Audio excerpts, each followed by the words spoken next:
Bingo Blitz rules.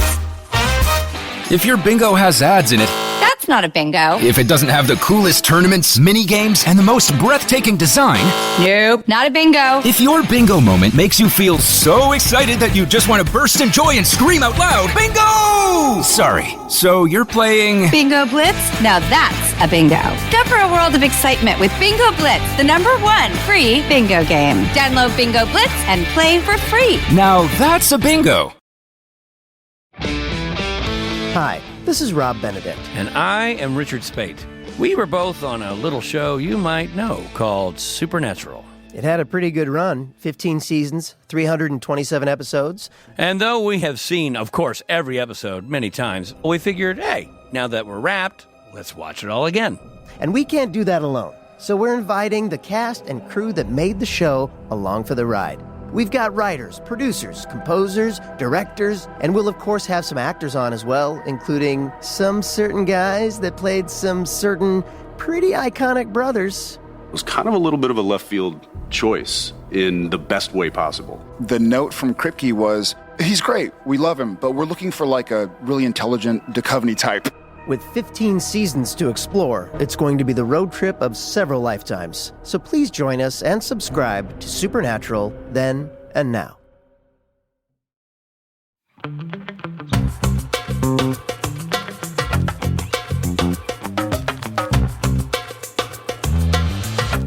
Hi. Are we recording? Yeah, we're recording. Well, you gave a silent look to the camera. This is a podcast. It's an audio medium. Well, sometimes I forget the camera's there, so you're gonna get one or the other up top. Yeah, we have to ease our way in. So you also can watch the video if you just want to see the nice little looks Melissa's giving to you before she. Okay. Well, now she's seducing you. Oh, she's taking her clothes. What? Oh. Okay. I'm officially uncomfortable. No, she actually did expose a part of her body. I did. You'll have to join the Patreon to see which one it was. And I would also like to say, if you're watching the video, you are seeing the result of me and my hair. I got my hair done and I was so excited to like style it and have it look all cute and do like a reveal. I haven't even taken pictures of it yet. Like, I still haven't seen what I it know, looks like. because I haven't like taken pictures. Why did you not take pictures after you got it done? It was nighttime. In the salon? Like, there's not lights up in the salon? No, she took some pictures. Oh my God, she should send them to me. But they're from like the back, like not so much the front of it. You know, like hairstylist pictures. So my hairstylist gets it from the front too. But yesterday I had my doctor's appointment at the cardiologist to get a echocardiogram. I don't know. It's the ultrasound of your heart. It was very fascinating. Like, I think the whole thing's very fascinating.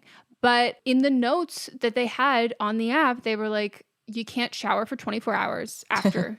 Well, you were prepared. No. Here's the thing. Like, I definitely, I'm like, yeah, of course. Like, that's fully fucking fine. I don't need to shower for 24 hours. I'm good. But I done goofed and fucked up my whole, like, shower hair washing schedule. And so it was suddenly the night before, like 2 a.m. And I was like, fuck, what am I going to do? And I have to wash my hair, but I can't get it. And I also like can't really get it wet. And I'm like, when am I going to wash my hair then? Like, if I'm just going to do a body shower before all of this, blah, blah, blah. So with 20 minutes before I had to leave, I took a 10-minute shower that included washing my hair and then just air dried it. Were you not exhausted?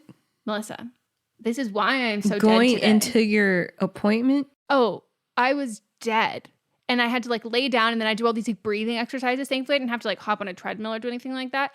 And then I ran an errand on the way home, which is unheard of for me to like stack multiple things on top of each other. So if I seem low energy today or like I am on death's doorstep, that is why I feel like I ran a marathon. So is this the appointment that you were supposed to have before? No. Okay. Because I was like... This was the heart equivalent of the lung appointment I was supposed to have before. So like in a different office where it's the same office, but like a different room, kind of procedure room where they like do all this stuff, where they like run an ultrasound machine on your chest.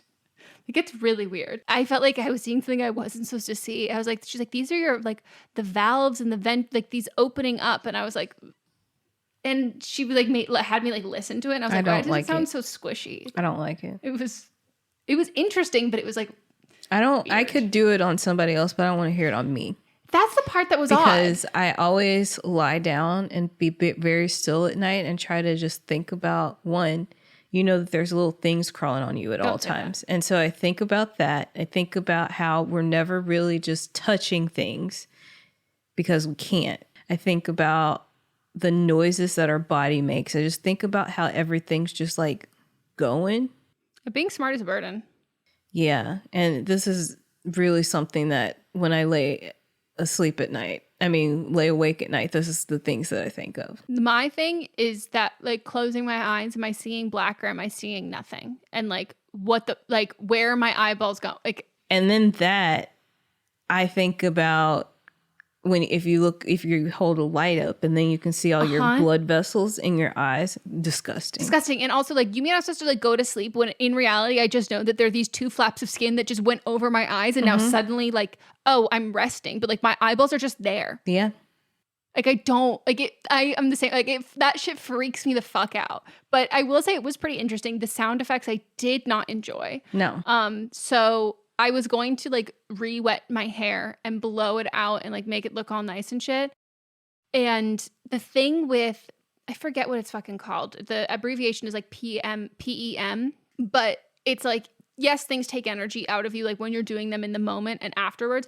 But it's like specifically like 24 hours later, you're like, it's as if you, in a fit of like desperation, you lifted a car off of like a kid. Then you're like, oh my God, I'm really tired the next day. It's like that. And so I had all these plans. Like, I was like, I'm going to blow dry my hair. And then no, I accidentally slept through all of my alarms. That's fine. Woke up late. And it's perfectly fine because I woke up at 6 o'clock in the morning to pee and then stabbing pains of cramps in my abdomen. And I was like, should I power through and just do what I need to do and just be awake? And I was like, no, I'm too fucking tired. Yeah. So I rubbed some CBD/THC oil on there, rubbed one out, and went back to sleep. It's like when it's like an angry one. Yeah. Where you're just like, and I was like, I just can't. It's like, I don't know if I can actually get there. I'm tired too. Yeah, but you're like, I just gotta fucking try. I just gotta try because if not, then I'm just gonna be lying here. I'm not gonna go to sleep. Yep. So I did that, and then I set my alarm for 8:30, maybe 8. Slept right through it. Yeah. And eventually got up, and then I was like, now I have to prep, and I'm still half sleepy. And I was like waiting to see if you're gonna text to see where you were in the day. And I was like, I just woke up. And you're like, sick. Me fucking too. Yeah. It was great. Yeah, Mods woke me up at like 7:30 when he was leaving. And I was like, okay, cool. I'm going to wake up in an hour, like maybe a half an hour. Nope, psych. My body had other plans. They were like, bitch, you're tired. And that's fine. So that is the mood of today. Just know, everybody, that's what we're going into today as. And we're going to do our best to be entertaining and fun. So, which we will be, obviously, because we're the we best. Can't not be. No, but if you're looking at me and going like, are you trying to cosplay as Hagrid? You're a wizard, Harry. That's the look it's giving. But I feel like the people that can see you, mostly family anyway. Yeah, they've seen me much worse. Yeah, and we've seen them at worst too. Oh yeah, maybe. Yeah. I mean, now part of when we're doing live streams, part of my thing is twisting my hair and doing my facial routine. So yeah, no, and then I eat dinner. That's kind of how it goes every week. And there's at least like 2 or 3 people who are like cooking dinner, and then it's like, oh, partners are getting home. Like there's like, it's the whole thing. Yeah, we're all in specific areas, and then some people are like, you have to pause. I have to go eat dinner. Like, don't talk until I get back. Anyways, welcome to Don't Blame Me. We're an advice podcast where we give you wonderful, amazing, life-changing advice. And you might be wondering, how, if God doesn't give with both hands, are these women so gorgeous, funny, smart, hilarious, sexy, intelligent, dazzling, rich, and be great at giving advice? And to that I say, fuck around and find out. Find out or tried out? Tried out? Yeah, that's what you said. Oh, I meant fuck around and find out. My brain is operating on... I skip over words all the time, but I just wanted to make sure that we were on the same page. We are on the same page. We are on the exact same page. So if you want to get some advice from us, you can give us a call at 310-694-0976, or international listeners, you can send us an audio message at meghanpodcast@gmail.com. You have to keep everything under 3 minutes, regardless if you're leaving a voicemail or sending a voice memo. In the voicemail, you have 3 minutes from the time that it beeps. And we do recommend that you practice. Write everything down that you want to say, include your ages. It's all anonymous, but if you want to include pronouns, that's helpful. It's about a relationship. How long have you been together? I say the same thing every time. We need as many details as possible. Otherwise, we will have to infer ourselves. And you might not like what we assume based on what you've given us. So give us the most accurate information and all of the details that we need, and then we will give you advice. But time it out a couple times so then you know when you actually record it that you're going to get all that info in. And nobody ever regrets writing everything down. People are always like, damn, I didn't include, if you didn't write it down, you don't practice. You're like, I didn't include, like I totally forgot to say this. Like I should have said this. They call back. Yeah. Might as well get it done in one shot. There's a song lyric in my head, but I don't actually know it. I just know that it's like a... All I need is one shot. Maybe? Danity Kane. Justice for Danity Kane. It was a theme song for the show, too. Oh, that actually has to be 100% what I'm thinking of. Love them. Should we get into the episode? Yeah, I had something else to say, but now it's irrelevant because I don't remember what it was, so therefore it's unimportant. We're going to get into the episode. We're going to give some advice. Oh, you should be agent over have your parents' permission. Great job. Thank you. It was really concise. Hi, Meghan and Melisa. I love your podcast, so I'll just get right into it.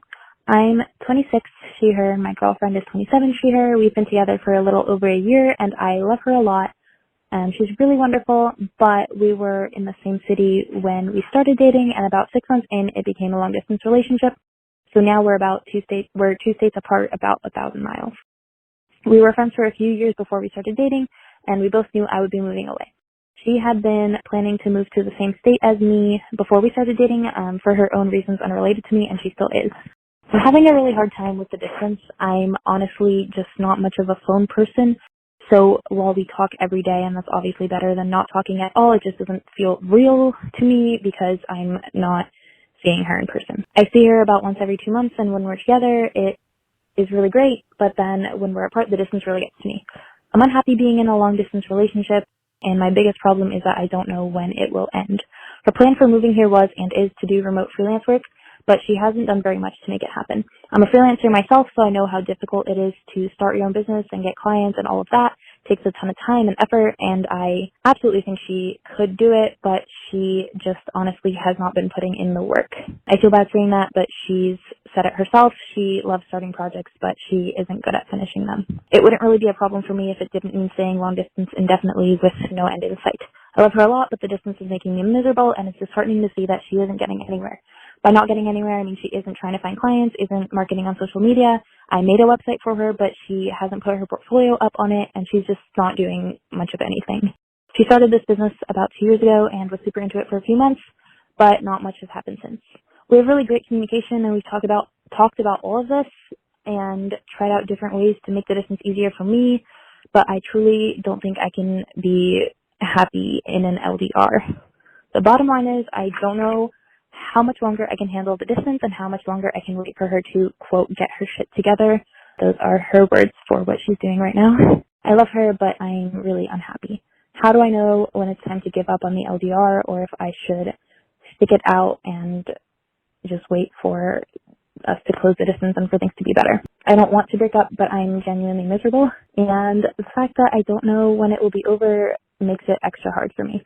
I've also considered that maybe she doesn't want to move here anymore, or that she's changed her mind about what she wants to do for work, but I brought this up to her a few times, and she's reassured me that it is still what she wants. The reason she can't move closer to me and find another job while working on her business is because she is working a part-time job living with her parents to save money on rent, and she just doesn't have the money to use. I think there's a lot of things going on here. One, if you're in a long distance relationship, you kind of have to be a phone person. Mm-hmm.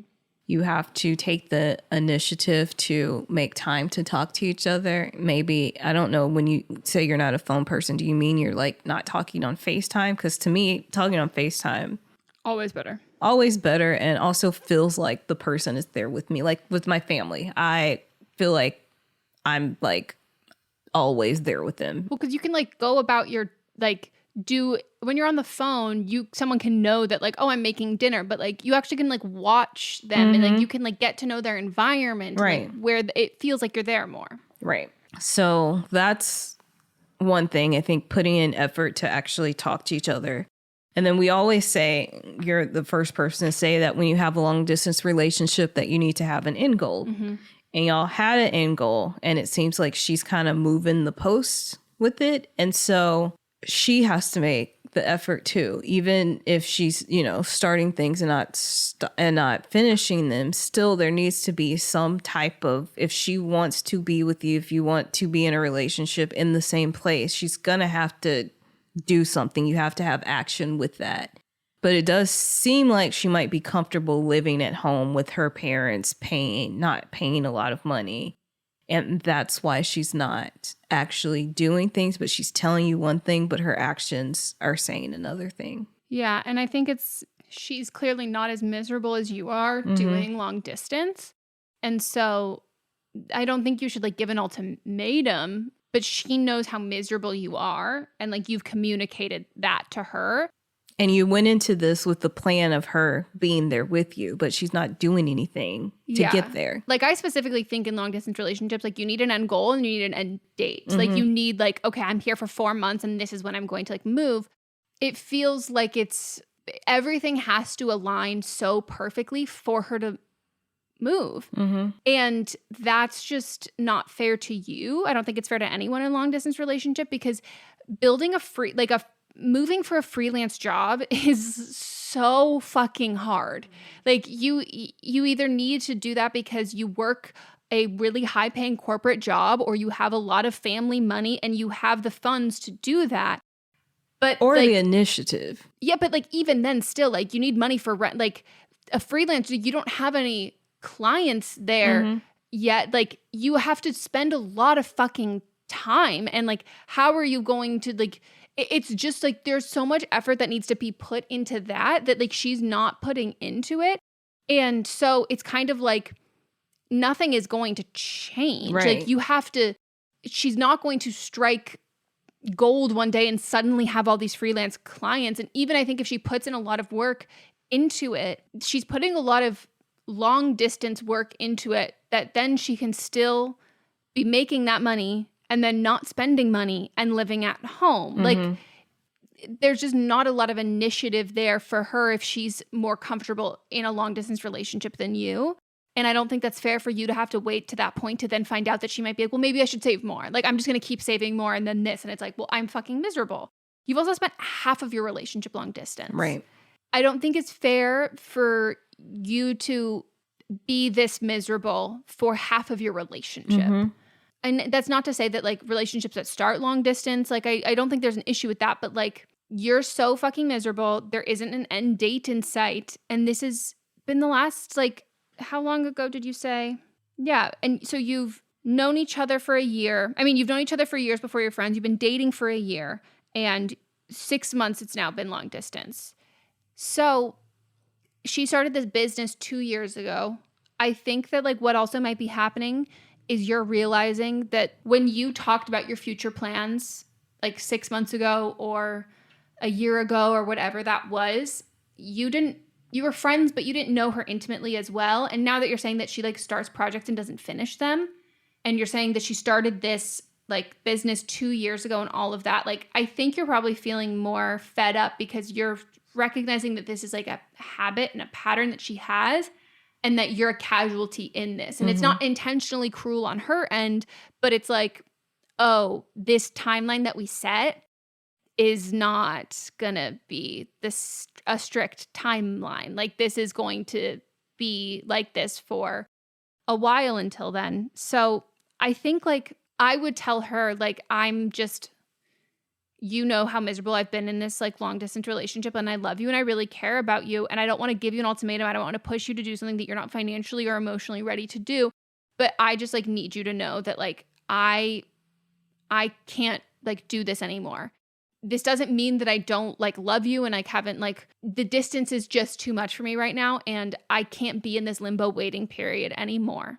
And that's it. I think like if she wants to put the fucking effort in, then she can be like, no, I'm going to go get a corporate job in that city and I'm going to go like, and I'm going to move and I'm going to get a loan from my parents, or I'm going to find a place, like I'm going to find an apartment that we can live in that's cheaper, that I can't afford to split. Like she needs to take all of the fucking initiative. Yeah, I was going to say the other option, same as what you were saying, is her not being freelance, like finding a job that's more stable, that you don't have to, where they set deadlines, and if you don't make the deadlines, then you get fired. Like that kind of job, because if she's not able to set deadlines for herself, maybe that's, for right now, that's not the best industry for her to be in if she wants to be with you.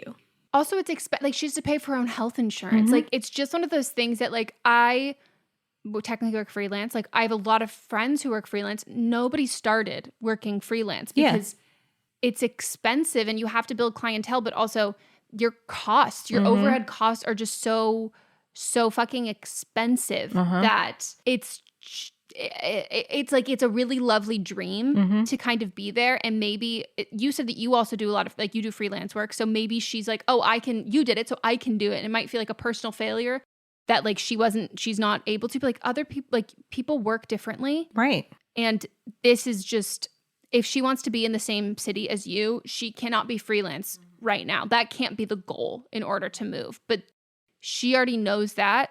And that's not your responsibility to tell her. Like, I think that you tell her that you're done and that's okay. Like, half your relationship being miserable is more than, like, I don't think you should have to endure any shitty things, but like life happens. But I don't think that this is par for the course and something that you should keep dealing with for the sake of a relationship.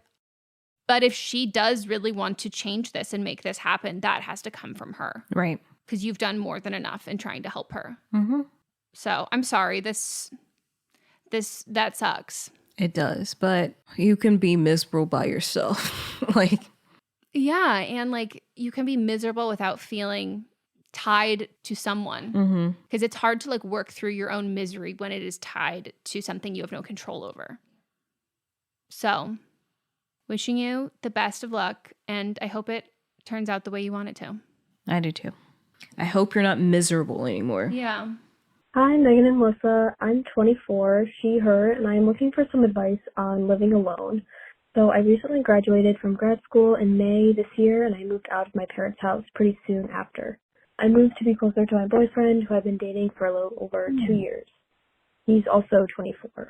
So I've been living alone in an apartment for about 6 months now, and the initial excitement has definitely worn off. I'll add that me and my boyfriend are planning on moving in together soon, which we're both very excited about. He's currently looking to buy a house, so we're basically waiting until that happens to move in together. We had been long distance up until this point, so we wanted to have some time living in the same city before living together. So living alone at first was really nice. I liked having control of where things went and having quiet when I needed and things like that. But lately I've been really struggling with being alone so much. I work from home remotely, so I'm literally alone all day sometimes. I see my boyfriend maybe 4 or 5 days a week, so some days I'm just home all day by myself. He lives with his family still, so he spends a couple of nights with them. I do also have a few friends in the area that I usually see weekly as well. All of my friends, though, live with either their parents or their significant others, so I feel like extra alone when we all go home and I'm just going back to an empty apartment. Since there are plans to live with my boyfriend, I feel myself just waiting for that to happen. I'm having trouble enjoying the time I have now by myself and just wanting to not be alone. I have gotten into some not so great habits, and I can feel my depression getting worse in the last couple of months. Simple things just feel so hard. I think the holidays might be contributing to this lonely feeling too, since I will be traveling to my parents' house alone for Thanksgiving. I just don't feel at home anywhere right now since I don't live with my parents anymore, but my apartment still doesn't feel like my home. I'd really appreciate any advice that you can possibly give to living alone and making the best of it, because I was really so excited when I first moved. I love you both and love listening to you now almost every weekday. It definitely makes my mornings at work go faster. Okay, thanks. Bye. You sound like the sweetest, like You just sound so sweet. And so like, I so understand this. I think the holidays is a huge part of this. And specifically, like my advice and my thoughts changed a lot when you were like, my boyfriend lives with his family. All of my friends live with roommates or with their family. There is something really different about being the friend who lives alone in their apartment when all of your other friends have roommates. There's something really different when everyone is with their parents. Like there is something more homey about that. Like it can be difficult, but people aren't always going to their friends to complain about like, oh my gosh, like my dad is so fucking annoying, like my parents. But like they'll bitch about their roommates and you can have the positive of like, wow, I'm like, people like, oh my God, you're so lucky to live alone. That's so nice. Living with family, that's like inherently kind of more like home-y, especially at the holiday time that you're like, okay, well, I have to travel to go see my family and all of that. Families during the holidays can be like the actual most stressful time, but when you're not actually living with your family, it's the most romantic, beautiful, like festive time that I can totally understand that specifically this time of year, that feels especially lonely. I don't think that there's anything wrong with like, you know, not wanting to live alone after having done it for, you said, 6 months. And it goes through seasons. That's just kind of really how it is. I found living alone, the loneliest time was the holidays.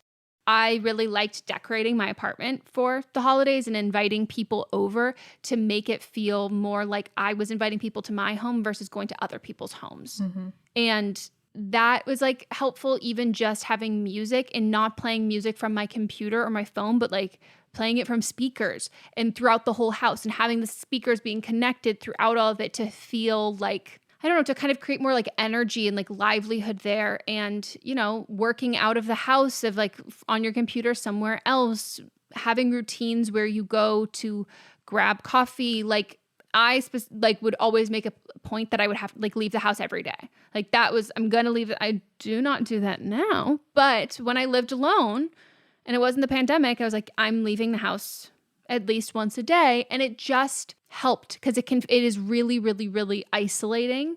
And I think we'll get to the part of boyfriend buying a house later, but you live alone and you've lived alone for a while. Yeah, I've lived alone for years, but I think it's different because I just prefer to be alone. So I don't really get lonely. Like all day I'm talking to my sisters all day, like through text message and stuff. I am a part of like online communities. I also I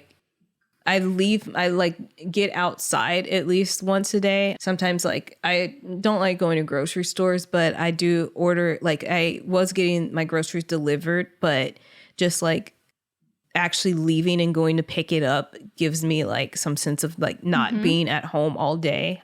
I like go outside. I talk to my neighbors. I should say neighbor. There's really only one that I talk to. Who's the new one?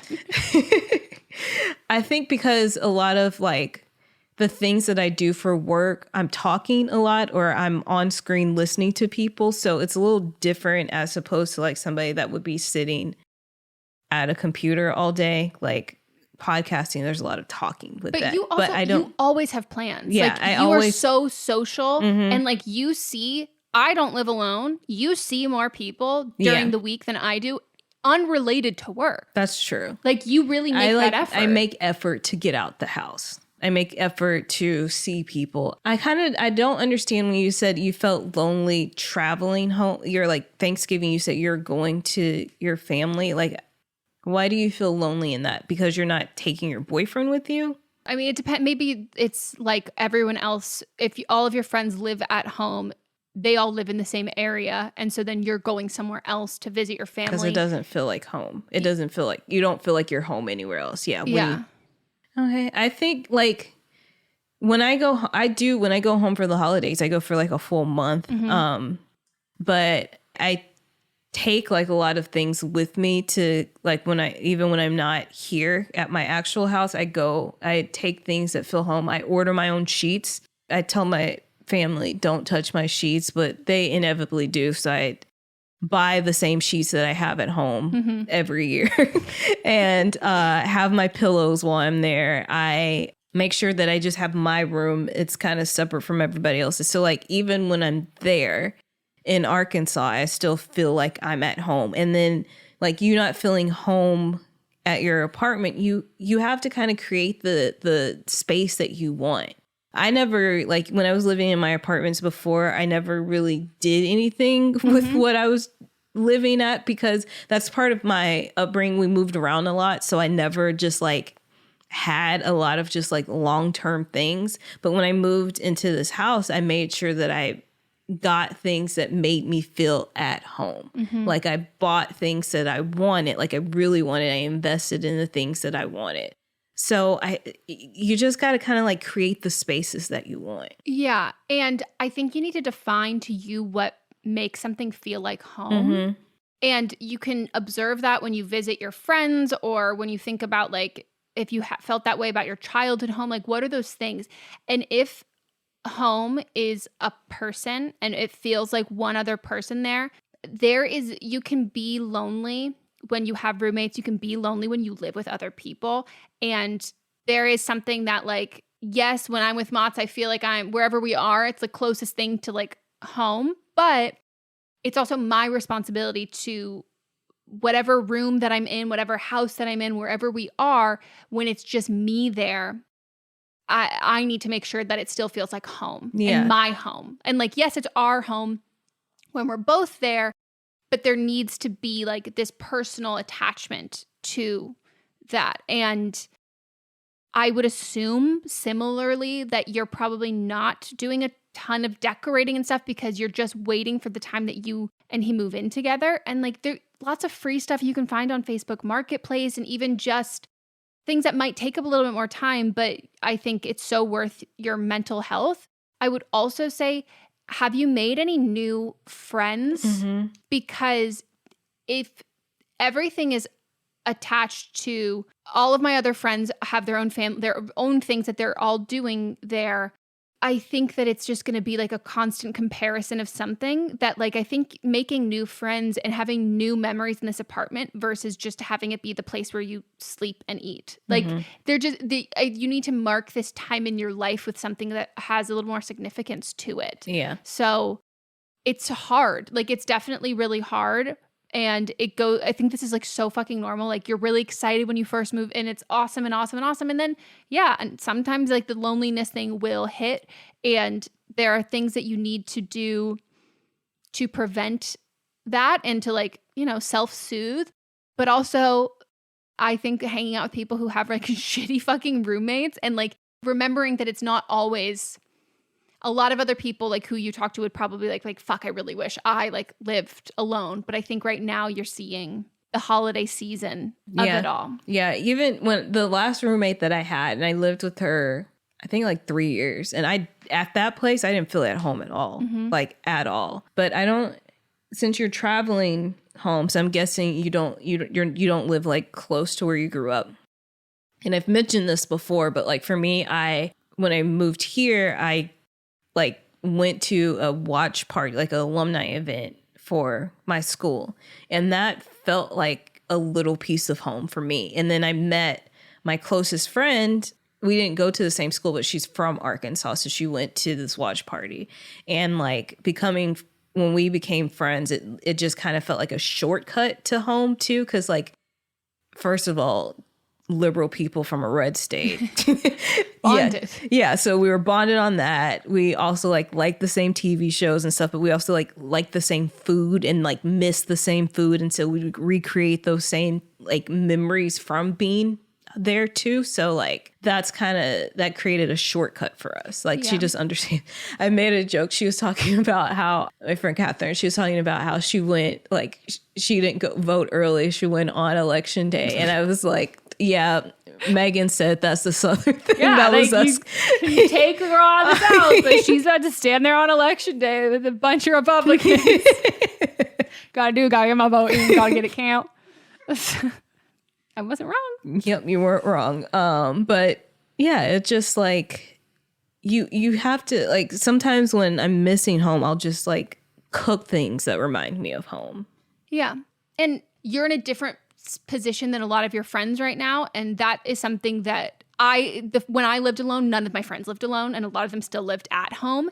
And I had to realize that they were going to eventually be in the spot that I was in. I was just there a little bit sooner, and it's kind of hard to be the first one there, and it feels lonely being the first one there. And it was like, oh, I actually need to make friends with people who are also living on their own and are in a similar position that I'm in, because I can relate to them on that level, and it doesn't feel like I'm othered in this. Like, I need to find like people who are going through this at the same time. Mm-hmm. Even this age is like such a transitional age too. And so you're out of grad school now. So it's kind of, when you're in school, you have these ready-made communities, and now you've got to find your community outside of school. So, you know, like, do activities. You can volunteer places. You can, like, for example, I'm going to start taking gymnastics in January, maybe. So like, just like doing things that you enjoy doing, but like group activities that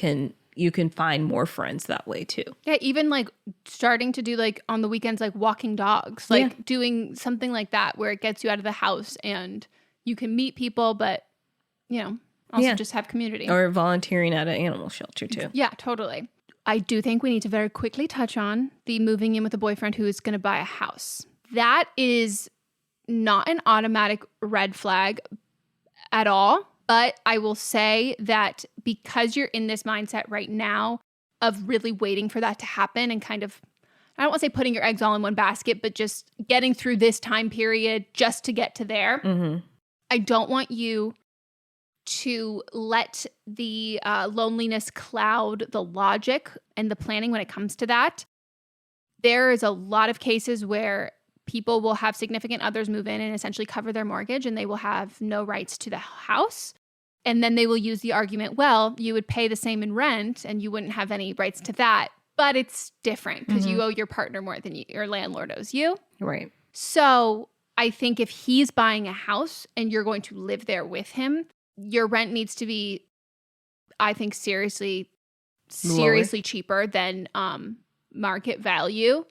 And I think that there needs to be like a contract drawn up that if you break up and you like move out, what's going to happen. And if he wants you to pay and you're ready to pay the same cost that you would pay to an apartment, then I think you need to have, if you break up, that he will then owe you money. Mm-hmm. So I would just make sure that you also lay out all of the groundwork for when you eventually move in together and what that plan is, because it's going to be even more devastating if it's not a situation that's good and it's not going to make sense for you in your future financially, and it's really shitty, and you have been waiting months for this to be like the solution. Yeah. And it's not just like a financial thing too, like putting your eggs in the basket as far as that helping you mentally feel like home. Exactly. If it's not actually your home, is that really going to solve anything? And how is he operating in like the are you a tenant kind of a thing? Mm-hmm. And like that's going to feel like you live with your landlord. Right. Like it works like, for a lot of people, and then sometimes it just doesn't. And it's not luck. Mm-hmm. Like it's about, is this a smart thing to do? Is this a healthy relationship? Because if it's a healthy relationship, no one's going to try and fuck you over. And it can seem like it's totally healthy, but then some people are weird with fucking money. But then like sometimes people break up and it's like, I've been investing in this thing that you have, but also like not just like monetarily, like creating this semblance of, for you, it would be like normalcy of what a home is. And then if that's taken away, what does that mean for you? Yeah. I mean, I strongly believe that like living with someone in a property that they own, I think there needs to be similar contracts and rights that you would get as if you break up like a marriage, like a divorce. Like just because the assets there, running a household is an expensive thing. Yeah. And it's whether it's like financially expensive or like mentally taxing. Mm-hmm. If you take on that responsibility, I think you should be compensated if you break up. Yeah. So I just would really make sure that come up with what you're comfortable with on your own. Do a lot of research. Reddit has a lot of fucking posts about this stuff. And do it when you're in a good headspace solo, and then bring it up way before the moving plan. Yeah, because I do think it's important for you to be able to create your own feeling of home without him before you move in. Yeah. Because, like, let's say you decorate stuff. Who gets to keep it? And but like, you created this home. Do you have any say in what house he's going to buy and like how much it's going to cost, and then what the subsequent mortgage payments are, if there's homeowners associated, like all of this stuff. And then if he's covering the cost of everything and you're just moving in, like that's also a bad power imbalance. Yeah, it's bad power, but that, again, won't feel like your home. Yeah. So I don't think the solution is buying a home together, but I think if the future plan is him buying a home and you moving in with him, like there needs to be contracts that are there that protect you emotionally, financially, but then also, like you said, like give you the opportunity to actually make you feel like this is your home too. Because I think that feeling's not going to shift. And yeah, the last thing is invite people over to you, like the most. Like that's host things that feel like homey things. Like host a game night, like watch a movie night. Do those things, and having guests over is fun, but you will eventually be like, can't wait for them to fucking leave. And then I have some nice peace and quiet there. But if you only ever leave the house for social, you come home to a quiet house always, that does have that kind of like sinking feeling to it. Yeah. So best of luck. This is a very relatable thing. I have been there. All right, let's take a break. Woo!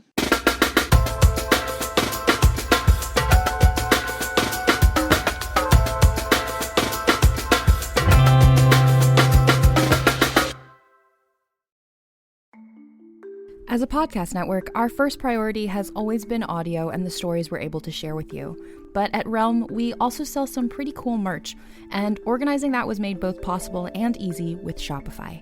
When you think about successful businesses like Aloe or Allbirds or Skims, an often overlooked secret is the business behind the business that makes selling and, for shoppers, buying simple.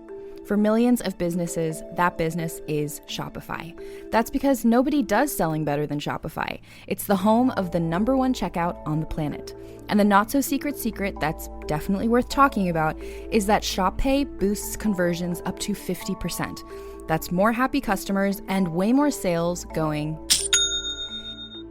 If you're hoping to grow your business, your commerce platform better be ready to sell wherever your customers are scrolling or strolling, on the web, in your store, in their feed, and everywhere in between. Businesses that sell more sell on Shopify. Upgrade your business and get the same checkout we use with Shopify. Sign up for your $1 per month trial period at shopify.com/realm, all lowercase. Go to shopify.com/realm to upgrade your selling today. Shopify.com/realm.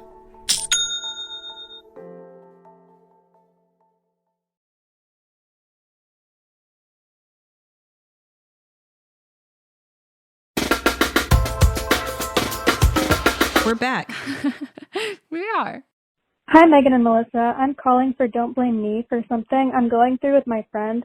My friend and I are both 22, both use she, her pronouns, and have known each other for 8 years since we were freshmen in high school. We're very close and talk for several hours each week on the phone. During our friendship, she's frequently said no to making plans, saying that her mom wouldn't let her go. In high school, this wasn't weird because several of our friends had strict parents, so I didn't think anything of it. But this hasn't changed since she moved out and went to college 8 hours away from our hometown. Even after she moved out of her parents' house, she would still tell me she couldn't do stuff with her new friends because her mom said no. At first, I thought she was just using this as an excuse to not make plans, but I don't think that's what's happening because she said no to things I know she wanted to do, such as going to concerts for artists she really likes. Also, I know she's not financially dependent on her parents because her grandmother pays her tuition and she has a job to cover the rest of her expenses. She's also never said that she can't do something due to cost, so I don't think money or financial control is behind this.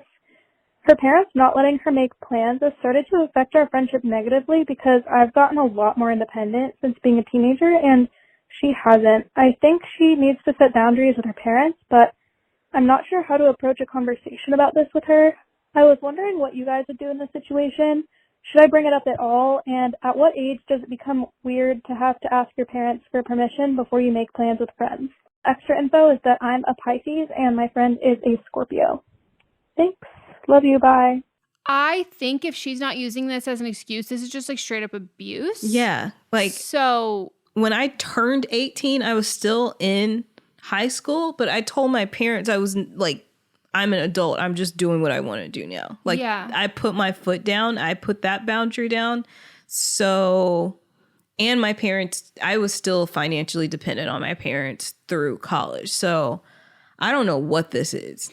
People who don't set boundaries when they clearly like would benefit them, it's because the consequence of setting a boundary is dangerous, either emotionally or physically. And like, that's what this is. Like, this is not like, I don't know if the grandma whose side of the family the grandma's on, because you like being financially dependent on the grandmother, if the grandmother is like no contact with the parents and is like, fuck my kids, like they're the worst, but is paying for their grandchild, that's probably an indicator that they're aware of how bad it is. But I do not think the solution to this is like telling her to set that, like, you grew up with her, like your friends from high school and all of this stuff. Like, I think if she was incredibly emotionally like stunted and like truly, there's just no point in my mind that I can imagine somebody being like, I'm calling a parent saying, can I do this? And them saying no and being like, sorry, I can't go do that.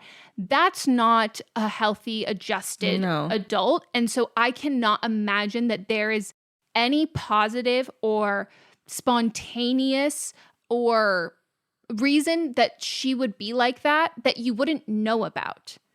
Do you know what I mean? Like, I think if you don't know why she's like this, it's not a good reason.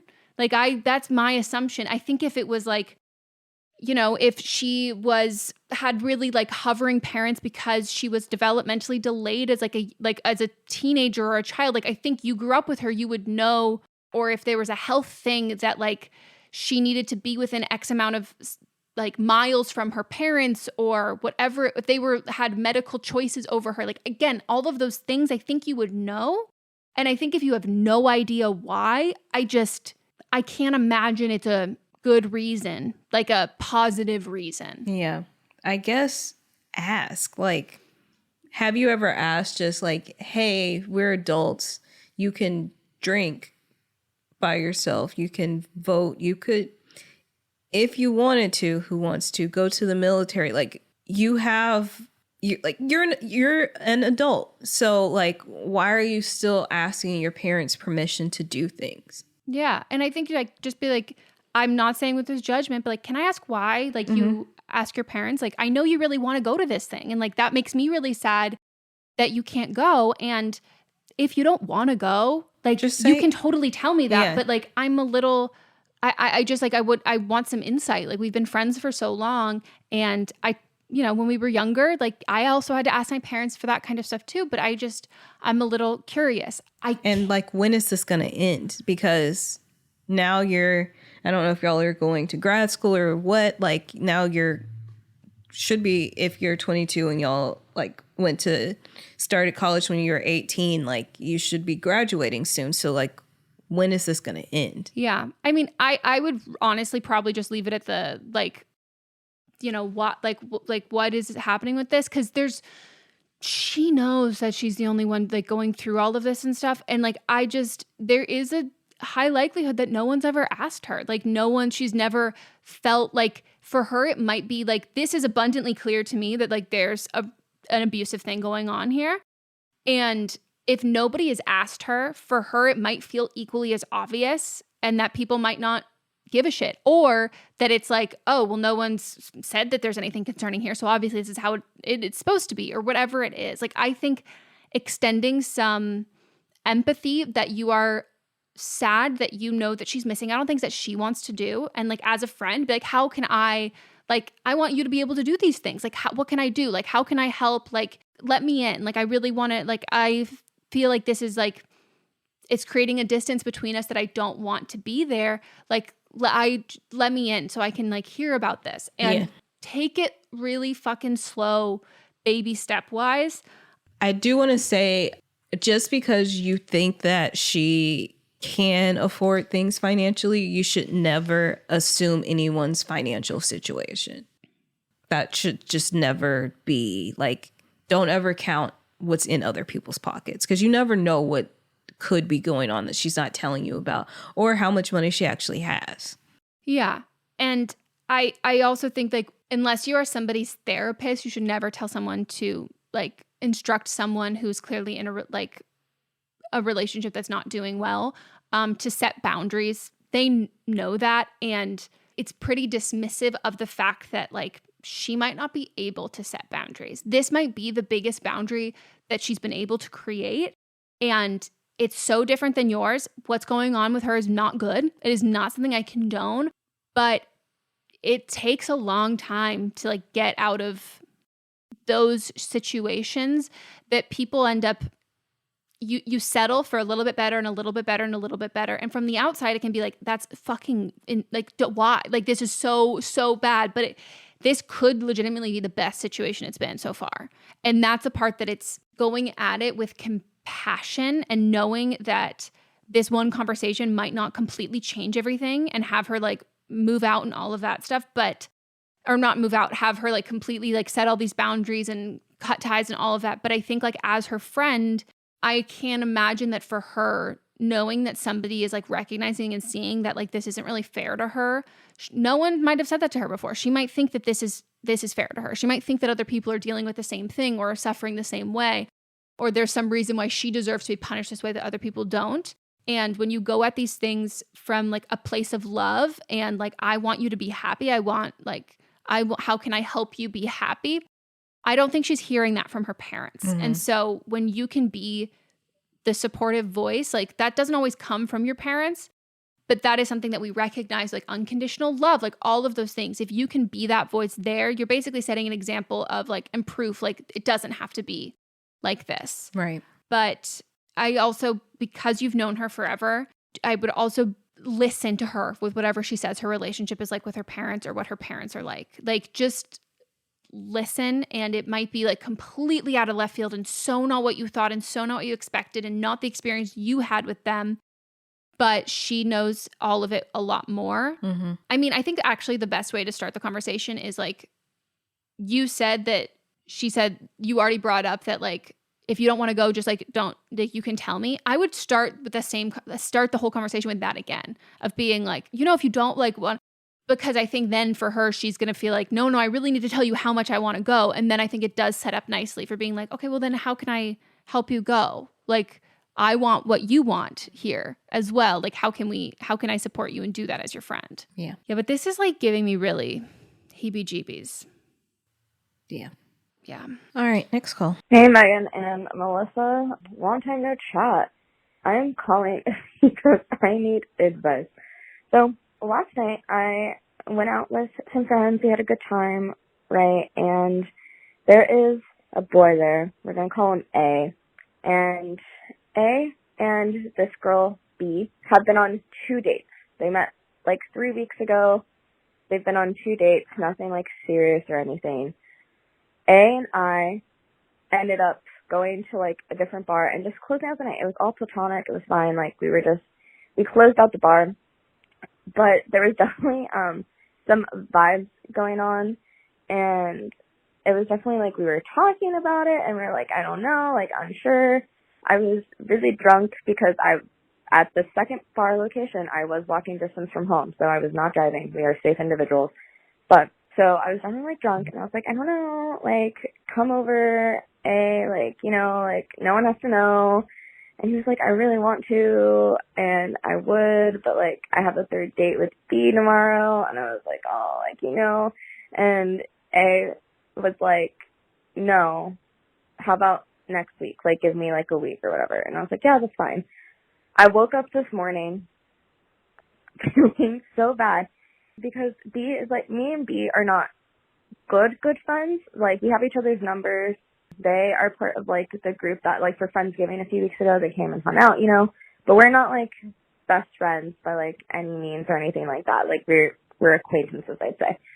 So my advice, I guess my question for advice is, do I have to feel bad about that? Like, again, like, and nothing happened, and I don't know if I would continue to pursue A, knowing that B is, like, a sweet angel fairy of a woman, But I do feel a little bit shitty about it. And I guess, should I feel shitty about it? And also, like, how do you think you guys would have approached that situation or would approach, you know, something similar? I don't want to keep being the bitch that, like, I don't know. That seems a little hallmarky. I don't know. But they were on 2 dates. So you guys tell me. Thanks. We're going to come from this as we know who this person is. Yeah. Just so y'all know. I just want to know, like, you sound really different in the beginning of this call. Towards the end, I think I could have maybe figured it out. I think it was the guilt. Yeah, no, I'm telling you, like, it's riding in your voice. Like, it was like, I was like, what? Why are you so angry? And then I was like, oh no, this is the guilt speaking. So we are operating because we know who this is. We tell people, like, you have the right to your feelings, and you do feel shitty, and I think you should feel shitty. I have been in situations where I was hanging out with a group of people and there was someone there that I kind of like, I was like, oh, they're cute. I would, you know, move in. But then, and they were like vibing with me too. But I could tell like one of my other friends was like really into them. And so I just like moved aside and they ended up getting married. So it's like you're welcome. Yeah. Like I've also been in a situation where this guy who I'm still like casual friends with, he was casually dating someone and he like asked me out. He actually like went through another one of our friends, was like getting like vibing and seeing like how I could potentially feel about him. And I was like, this other woman that you've introduced me to her, I can tell like she's so into you. Like she thinks that y'all are like serious and I'm not gonna move in. They also are married. Like, I'm just like, I just don't like, I never want to just step on somebody's toes unless I can just blatantly see that the other person is not into them, you know? I feel the same way in like, and in the sense that for me, it really boils down to like, how much do I like both these people? Mm-hmm. Because honestly, if I like the person who like, I'm having the flirty thing, if I really fucking like you, I cannot like the acquaintance, mutual friend, pretty much at all. Like, right. I have to, the layers of that, like, I'm really only gonna fucking do that if I don't give a shit what that bitch thinks. Like, I don't give and I say bitch, like, like lovingly in like I don't think you're a mean person, but like, I can't either. I have to be completely not friends with you at all, or I have to be like, I don't fucking like you. Like, I fucking hate her. I hate all of her friends. Like, I hate, like, it can't affect my social life. Like, it can't affect all of these other things there. There's just never been a situation where I would have to like the fucking, like, in my case, like, I would have to like that fucking dude so fucking much that I'd be willing to, like, not just home wreck, but, like, fuck up my own life. Right. Like, because I'm not fighting for no dude. No, not at all. And also, like, I'm not going to have to like sift around my friend circles. Like, I'm not about to be like, oh, you can't come to this because she's going to be like, I'm not about to sacrifice my social life and my friend group and an invite for some dick. Like, I'm just not going to do that. Like, it's just not worth it to me.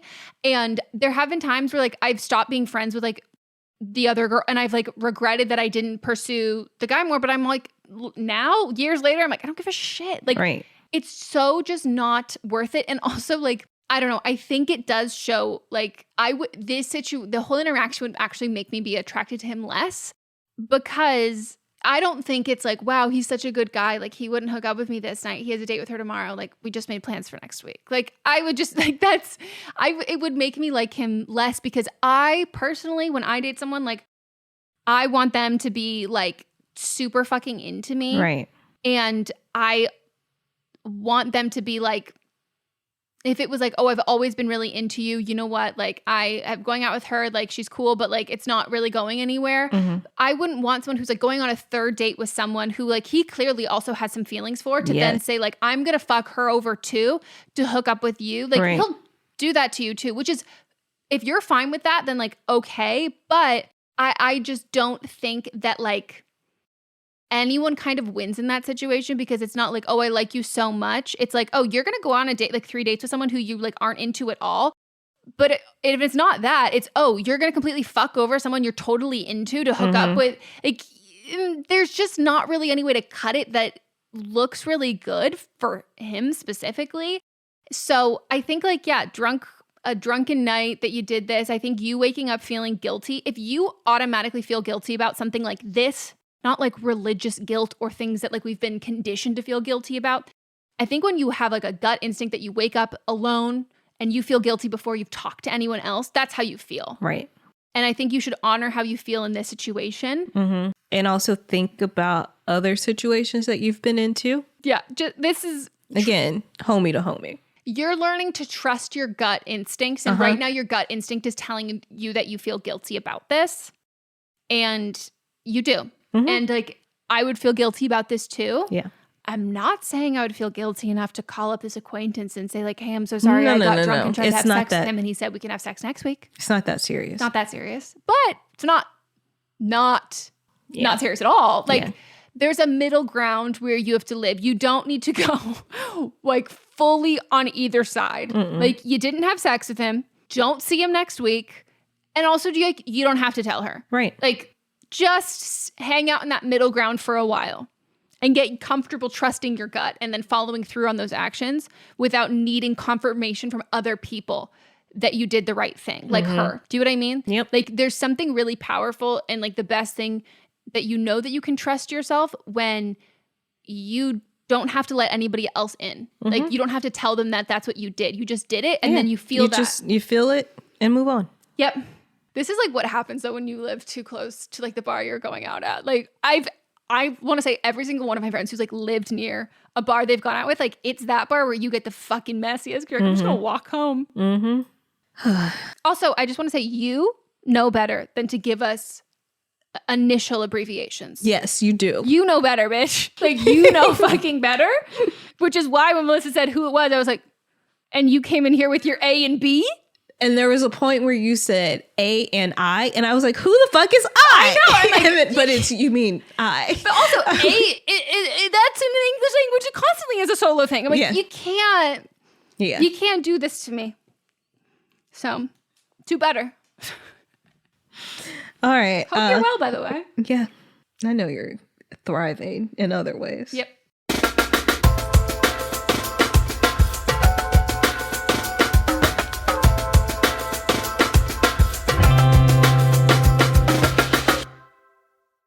Hi, I'm Jennifer, a co-founder of the Go Kid Go network. At Go Kid Go, putting kids first is at the heart of every show that we produce. That's why we're so excited to introduce a brand new show to our network called The Search for the Silver Lining, a fantasy adventure series about a spirited young girl named Isla who time travels to the mythical land of Camelot. During her journey, Isla meets new friends, including King Arthur and his Knights of the Round Table, and learns valuable life lessons with every quest, sword fight, and dragon ride. Positive and uplifting stories remind us all about the importance of kindness, friendship, honesty, and positivity. Join me and an all-star cast of actors including Liam Neeson, Emily Blunt, Kristen Bell, Chris Hemsworth, among many others, in welcoming the Search for the Silver Lining podcast to the Go Kid Go network by listening today. Look for the Search for the Silver Lining on Spotify, Apple, or wherever you get your podcasts.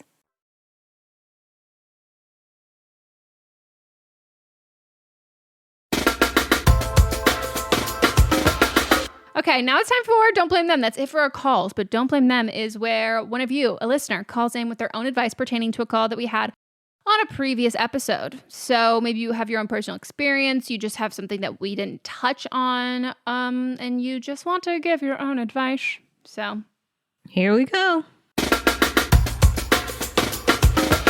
Hi, Meghan and Melissa, and caller of the episode from November 14th, 2022, My Life is Falling Apart. So I'm calling about that particular call in which the woman who is calling is really confused about what to do with her life because she feels like it's falling apart. And I was in this same boat a year ago. My college closed unexpectedly, said, oh yeah, we'll help you get a new college. And they didn't. And I was supposed to graduate. And now I found myself shifting paths and on to the next thing, which is kind of the way that I had to think about it, and that's what I've been working on in therapy as well is like finding the good things, even though like this shit happened to me. But there was nothing I could do about it. It was completely out of my hands. And caller, you were talking about how you feel stuck and that you're not going to have anything to show for yourself. But you have to fulfill you. I completely agree with what Melissa said about like her degree and finding what she actually liked. Like look through like any of the schools that you're looking at. Look at the classes they have to offer. See if any of them excite you. I was able to use the part of my degree that I got to go test out the field that I wanted to work in. And then I made connections based on that job, and I got to see like, okay, do I actually want to do this? What else could I be doing? And in that job, I also met a lot of people who were at different stages in their life and chose their path. Like I'm 21. I'm going to be a veterinarian, hopefully, and I just had to restart school this year. It sucked. It felt really weird, but here I am doing the damn thing because what else am I going to do? Just sit around? No, it's for me. I have to do it for me. Don't do anything for other people. Be selfish. If you're not selfish, then you're living your story not for you, but you're the main character in your story. Don't be a side character in your own story. So if your path moves, take that detour. There's nothing else you can do. Find what you like. Find what makes you happy. That's the most important thing. Make you happy. All right? Love the pod. Thank you. Love you guys. Bye. You didn't hear, but when she said that don't be the side character in your own story, I was like, I'm literally the main character in everyone's story. And I said, not mine. And I said, I'm at least a fucking ghost star. And she was like, yeah, fair. Wait, I get great advice. Wonderful. Like, I have some fucking questions for you, though. When you said your school shut down, I was like, what? And I know that there were some schools that lost their accreditations, but then I Googled and there are 861 colleges and 9,499 campuses that have closed down since 2004. This feels like illegal. Like this feels like one of those things where you have like there's a pilot on a plane and you have a co-pilot. So if something happens, the other pilot takes over. Like the idea that if your school just shuts down, will help you get into another college. How fucked up is that? That's what I mean. Like, you couldn't even. In the UC system, I could see if they're like, okay, well now you can actually just transfer to any other UC. But like, it just blows my mind thinking about the fact that like, wait, so like nobody plans for this? Wait, I'm floored. Yeah. I'm like bringing up articles, but a lot have closed down. Wait, so they're not filing for bankruptcy, right? I don't, let's see. Like here's an example. Bloomfield College in New Jersey. This was reported on October 26th that they're closing June 30th, 2023. But they're merging. So they're merging. That makes sense to me. There's this other college, Chatfield College in Ohio. They're completely closing. They're not merging with anybody. Yeah. Like a whole list of colleges. That I've never even thought about that, but like that's actually not okay. Yeah. So, like, do you get your I'm assuming if they go bankrupt, but, like, if they don't go bankrupt and they're just shutting down, you get your tuition back, right? For, like... Or, like, no credits transfer? Because you say you're starting over. So, like, none of your credits still work? Well, like, also for private schools or, like, a specialized, like, a specialized degree that's, like, a BFA versus a BA, like, what if you didn't have, like, general ed stuff and, like, the actual credits themselves, the classes like don't exist elsewhere. Yeah, or your major. Like I'm floored, me baffled fucking too. And I would feel bamboozled. Oh my god! Like I would just be done. No, I don't know what I would do. I know. I like don't know.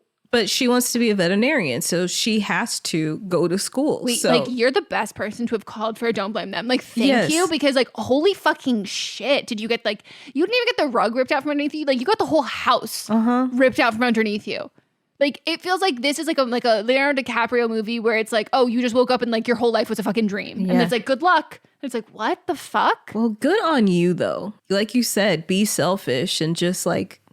you have to do what you have to do. Yeah, like, and you took some time to, you said you worked in your field, so I'm guessing you probably worked at like a vet office or something, but you did what you needed to do. And I think that this will really help the other caller too. Yeah, without a doubt. Yeah. Like, you did a level of problem solving that is going to, like, those skills will take you through the rest of your life. Mm-hmm. And that's like an incredibly hireable skill. Yeah. Is like, you could probably land a job just fully based on the fact that you're like, yeah, so I went to a college and then the college shut down. And then I had to figure out how to, like, I'd be like, I'll hire you. I don't know what the fucking job is, but like, I will fucking hire you. Mm-hmm. Like, that is the initiative there when you're feeling like directionless. Like, I don't want to say you hit rock bottom, but like, you were pushed between like a rock and another, a harder rock. Yeah. Like, you were really, so you had to like get yourself out of there and do all of that. And that, we don't all have to reach that point to like learn those skills and to like work on those skills. And that is remarkable. Wow. I cannot stress enough. Thank you so much for calling in to Don't Blame Them. And honestly, I would love to like truly just like hear more about how this happened. Yes, please. Like, if you just want to like send us an email, like, you don't have to call. No, like, it could just be between I'll say 4 of us, because Melanie will read the email. But yeah, if you want us to like read it on the podcast for like other curious people, but like purely for our own safety, like, I need to know how this happened. Yeah, I like want to know, like, because if you're going to be a veterinarian, that means that you did have to take those basic classes that should transfer. Like, well, she was able to use what she had of her degree. And so, like, did they give you an associate's degree? But she said that she has to start over. But you would still have to start over for an associate's degree. I don't think you'd have to go to like pretty much like a sister college to take that associate's degree to immediately start going into like your 3rd and 4th year. I mean, I know some people that they didn't, like, they just started at that point at another school that wasn't in the same state. But if they had, I mean, not necessarily like same state, but like a large university with like a pretty common undergrad and that, like, I can't imagine you could go from like Sarah Lawrence from that to like UC Berkeley. But I'm saying, like, if it's a veterinarian, then that means she's pre-vet. Like, those classes are standard across the board. Oh, pre-vet is an undergrad? I mean, it's a concentration. So she probably may be biology or something. Okay. Like, so that's more standardized. Yeah. It feels like if you're 21, it feels like if you started at 18, you've almost done. She did say, I'm almost done. She was almost done. So I'm guessing senior, at least junior year. And like, what if people only did a year? Like that? Yeah. Please follow up. I need more details. Me fucking too. All right. Well, that's it. Oh, it is. That is it. All right. Well, we have a review. Here's one from LGC 1934. You are old.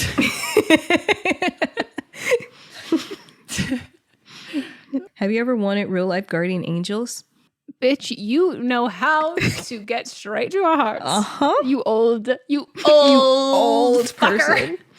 5 stars. Welcome to the MMU, Meghan and Melisa universe.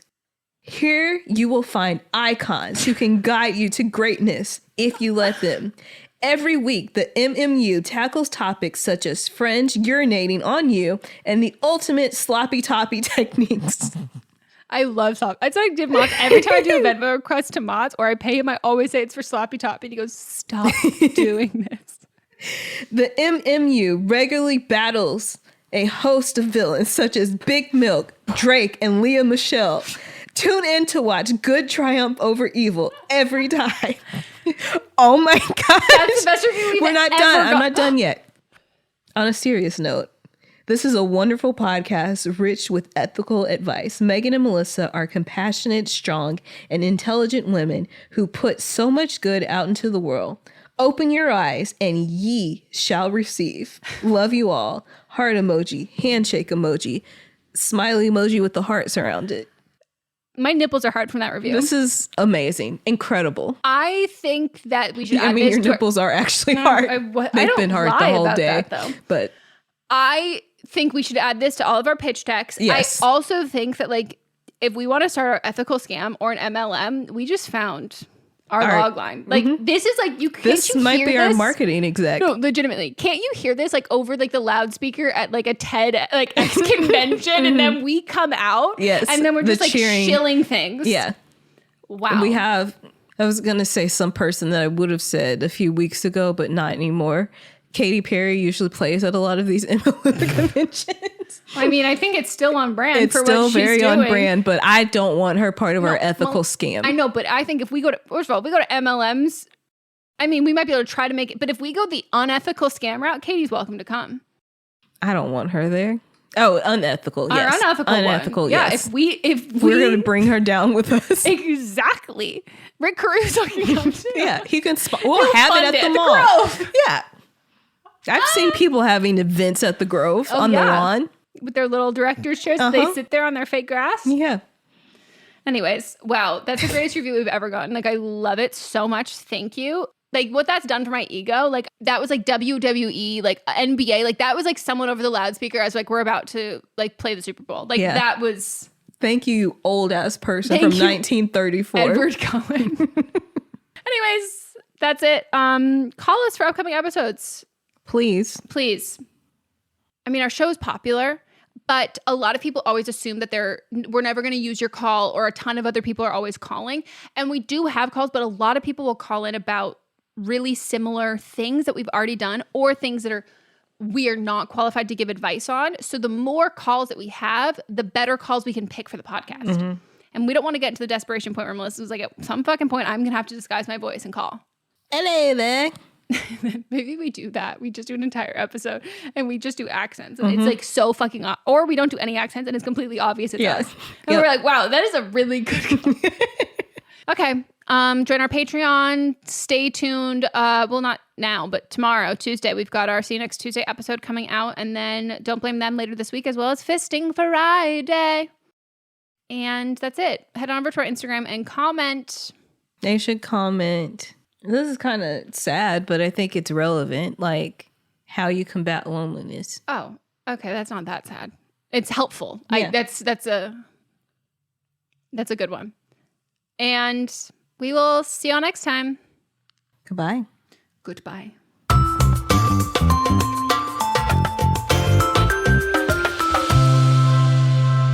Don't Blame Me is a production by me. Executive produced by Melissa DeMonts and Diamond Imprint Productions.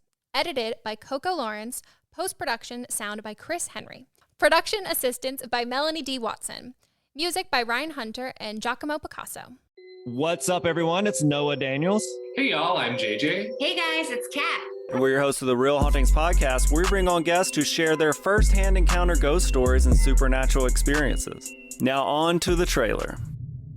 I've been warned to not tell this story, but I think because of the way it ends, it's okay to tell this story, because some people say that with certain entities, to like speak of them or talk about them or in any way like portray them as powerful will attract them to other people. The creepiest thing about it to me is a lot of times it would wait for me to notice it. Like, it would just lay its arm out like this, and then I'd be like, where is it? Where is it? And then I'd see it, and then it would just slither back. For more information on the Real Hauntings, Real Ghost Stories podcast, make sure you check out real.fm to learn more about our podcast and many other amazing podcasts. Listening to a podcast should be time well spent, and I promise it will be if you'll give this podcast a try. It's called Something You Should Know. I'm the host, Mike Carruthers, and in every episode, I talk with leading experts on topics I know you will find fascinating. From why people can't keep secrets, what your favorite music says about you, why your pet acts in strange ways, and so much more. Something You Should Know is designed to give you information you can use in your life and give you great intel that you can share with others. I'm told it's a binge-worthy podcast. And with over 1,000 episodes, there's a lot to binge on. Something You Should Know has been ranked in the top of the Apple Podcast charts consistently for a long time. I know you're going to like this. I just need to get you to try it. Something You Should Know. It's available wherever you listen to podcasts. Hi, I'm Jennifer, a founder of the Go Kid Go network. At Go Kid Go, putting kids first is at the heart of every show that we produce. That's why we're so excited to introduce a brand new show to our network called The Search for the Silver Lining, a fantasy adventure series about a spirited young girl named Isla who time travels to the mythical land of Camelot. Look for The Search for the Silver Lining on Spotify, Apple, or wherever you get your podcasts.